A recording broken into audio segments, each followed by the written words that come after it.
All right, folks, once again, President Trump outwits the defeatist Democrats. That's the subject of the riff. One of the many faults with today's Democratic Party is they don't know how to win. They are defeatists.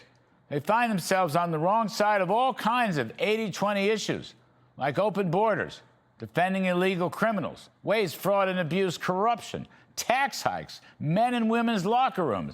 And here they go once again, bad-mouthing President Trump's tremendous victory in Operation Epic Fury that absolutely crushed Iran in only 38 days.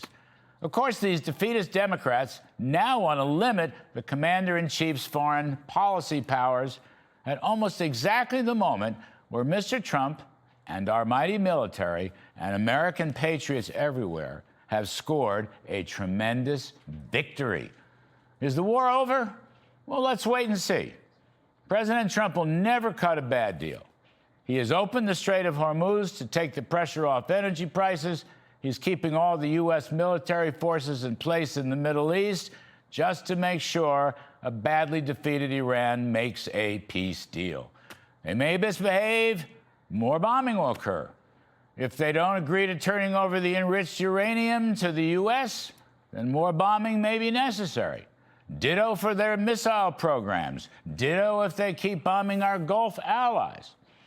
Right now, Iran has a 2-week peaceful window of opportunity to make a good deal.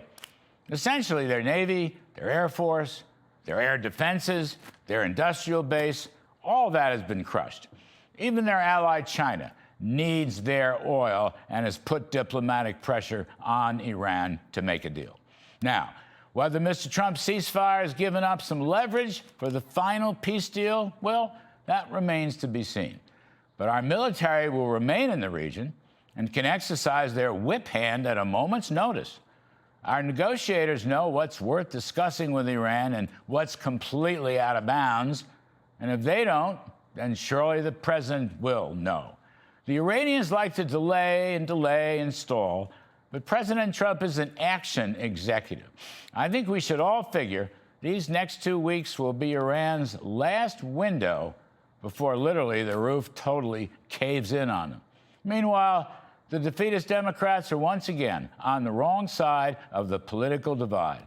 And once again, President Trump, using his own brand of tactical threats and then decisive action to upend conventional wisdom one way or another. Iran's capabilities will be completely dismantled. One way or another, Mr. Trump will rewrite history and bring freedom and prosperity where no one thought possible. And one way or another, the Democrats are stumbling into their own self-made political trap. Once again, President Trump outwits defeatist Democrats. And that's the riff.